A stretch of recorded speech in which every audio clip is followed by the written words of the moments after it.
I continued my caresses, and when I prepared to go home, the animal evinced a disposition to accompany me. I permitted it to do so, occasionally stooping and patting it as I proceeded. When it reached the house, it domesticated itself at once, and became immediately a great favorite with my wife. For my own part, I soon found a dislike to it arising within me. This was just the reverse of what I had anticipated, but I know not how or why it was. Its evident fondness for myself rather disgusted and annoyed. By slow degrees, these feelings of disgust and annoyance rose into the bitterness of hatred. I avoided the creature, a certain sense of shame and the remembrance of my former deed of cruelty preventing me from physically abusing it. I did not, for some weeks, strike or otherwise violently ill-use it. But gradually, very gradually, I came to look upon it with unutterable loathing, and to flee silently from its odious presence as from the breath of a pestilence. What added no doubt to my hatred of the beast was the discovery on the morning after I brought it home that, like Pluto, it also had been deprived of one of its eyes. This circumstance, however, only endeared it to my wife, who, as I have already said, possessed in a high degree that humanity of feeling which had once been my distinguishing trait, and the source of many of my simplest and purest pleasures.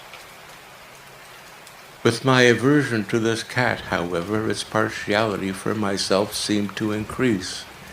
It followed my footsteps with a pertinacity which it would be difficult to make the reader comprehend.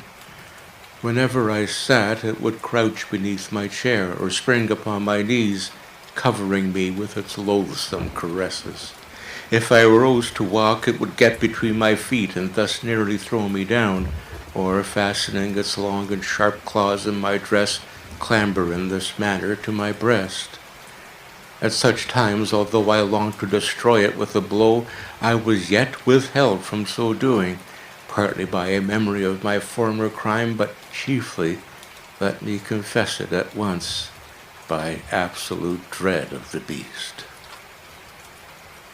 This dread was not exactly a dread of physical evil, and yet I should be at a loss how otherwise to define it. I am almost ashamed to own, yes, even in this felon's cell, I am almost ashamed to own that the terror and horror with which the animal inspired me had been heightened by one of the merest chimeras it would be possible to conceive. My wife had called my attention more than once to the character of the mark of white hair of which I have spoken, and which constituted the sole visible difference between the strange beast and the one I had destroyed. The reader will remember that this mark, although large, had been originally very indefinite, but by slow degrees nearly imperceptible, and which for a long time my reason struggled to reject as fanciful, it had at length assumed a rigorous distinctness of outline. It was now the representation of an object that I shuddered to name, and for this, above all, I loathed and dreaded, and would have rid myself of the monster had I dared. It was now, I say, the image of a hideous, of a ghastly thing, of the gallows. Oh, mournful and terrible engine of horror and of crime, of agony and of death. And now I was indeed wretched beyond the wretchedness of mere humanity, and a brute beast whose fellow I had contemptuously destroyed, a brute beast to work out for me, a man fashioned in the image of the high God, so much of insufferable woe. Alas, neither by day nor by night knew I the blessing of rest any more. During the former, the creature left me no moment alone, and in the latter I started hourly from dreams of unutterable fear to find the hot breath of the thing upon my face, and its vast weight, an incarnate nightmare that I had no power to shake off, incumbent eternally upon my heart. Beneath the pressure of torments such as these, the feeble remnant of the good within me succumbed. Evil thoughts became my sole intimates, the darkest and most evil of thoughts.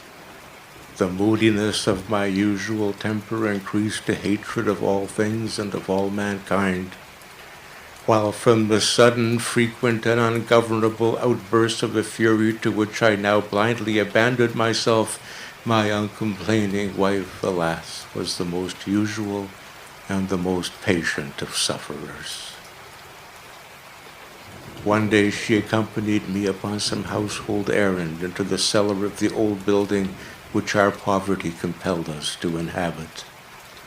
The cat followed me down the steep stairs and, nearly throwing me headlong, exasperated me to madness.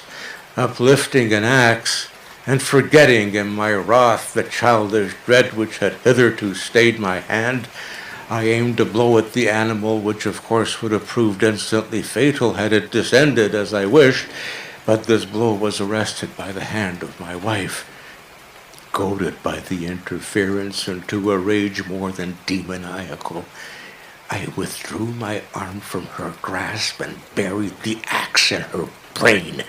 She fell dead upon the spot without a groan. This hideous murder accomplished, I set myself forthwith and with entire deliberation to the task of concealing the body. I knew that I could not remove it from the house either by day or by night without the risk of being observed by the neighbors. Many projects entered my mind. At one period I thought of cutting the corpse into minute fragments and destroying them by fire. At another I resolved to dig a grave for it in the floor of the cellar. Again I deliberated about casting it in the well in the yard, about packing it in a box as if merchandise, with the usual arrangements, and so getting a porter to take it from the house. Finally, I hit upon what I considered a far better expedient than either of these. I determined to wall it up in the cellar, as the monks of the Middle Ages are recorded to have walled up their victims. For a purpose such as this, the cellar was well adapted. Its walls were loosely constructed, and it had lately been plastered throughout with a rough plaster, which the dampness of the atmosphere had prevented from hardening. Moreover, in one of the walls was a projection caused by a false chimney or a fireplace that had been filled up and made to resemble the red of the cellar. I made no doubt that I could readily displace the bricks at this point, insert the corpse, and wall the whole up as before, so that no eye could detect anything suspicious. And in this calculation I was not deceived. By means of a crowbar I easily dislodged the bricks, and having carefully deposited the body against the inner wall, I propped it in that position, while with little trouble I relaid the whole structure as it originally stood. Having procured mortar, sand, and hair with every possible precaution, I prepared a plaster which could not be distinguished from the old, and with this I very carefully went over the new brickwork. When I had finished, I felt satisfied that all was right. The wall did not present the slightest appearance of having been disturbed. The rubbish on the floor was picked up with the minutest care.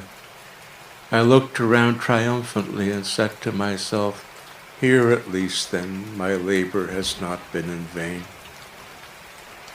My next step was to look for the beast which had been the cause of so much wretchedness, for I had at length firmly resolved to put it to death. Had I been able to meet with it at the moment, there could have been no doubt of its fate, but it appeared that the crafty animal had been alarmed at the violence of my previous anger, and forbore to present itself in my present mood. It is impossible to describe or to imagine the deep, the blissful sense of relief which the absence of the detested creature occasioned in my bosom. It did not make its appearance during the night, and thus for one night at least, since its introduction into the house, I soundly and tranquilly slept. I slept, even with the burden of murder upon my soul. The second and the third day passed, and still my tormentor came not. Once again I breathed as a free man. The monster in terror had fled the premises forever. I should behold it no more. My happiness was supreme. The guilt of my dark deed disturbed me but little. Some few inquiries had been made, but these had been readily answered. Even a search had been instituted, but of course nothing was to be discovered. I looked upon my future felicity as secured. Upon the fourth day of the assassination, a party of the police came very unexpectedly into the house and proceeded again to make rigorous investigation of the premises. Secure, however, in the inscrutability of my place of concealment, I felt no embarrassment whatever. The officers bade me accompany them in their search. They left no nook or corner unexplored. At length, for the third or fourth time, they descended into the cellar. I quivered not in a muscle. My heart beat calmly as that of one who slumbers in innocence. I walked the cellar from end to end. I folded my arms upon my bosom and roamed easily to and fro. The police were thoroughly satisfied and prepared to depart. The glee at my heart was too strong to be restrained. I burned to say, if but one word, by way of triumph, and to render doubly sure their assurance of my guiltlessness. "Gentlemen," I said at last, as the party ascended the steps, "I delight to have allayed your suspicions. I wish you all health and a little more courtesy. By the by, gentlemen, this is a very well-constructed house." In the rabid desire to say something easily, I scarcely knew what I uttered at all. "I may say an excellently well-constructed house. These walls, are you going, gentlemen? These walls are solidly put together." And here, through the mere frenzy of bravado, I rapped heavily with the cane which I held in my hand upon that very portion of the brickwork behind which stood the corpse of the wife of my bosom. But may God shield and deliver me from the fangs of the arch-fiend.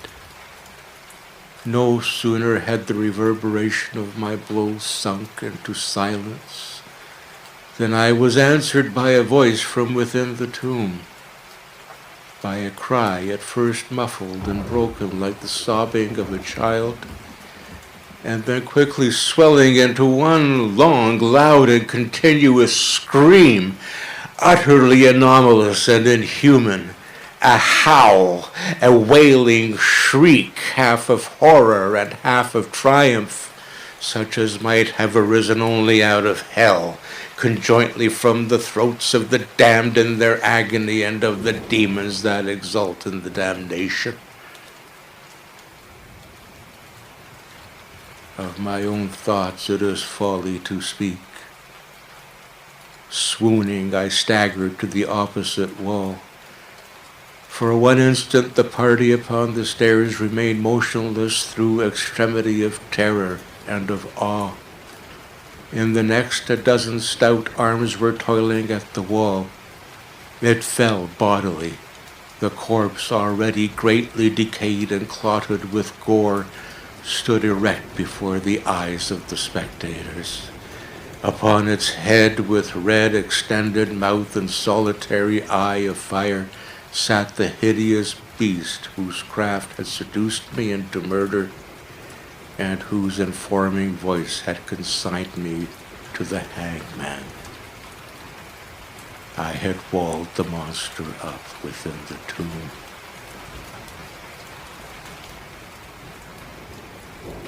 End of The Black Cat by Edgar Allan Poe.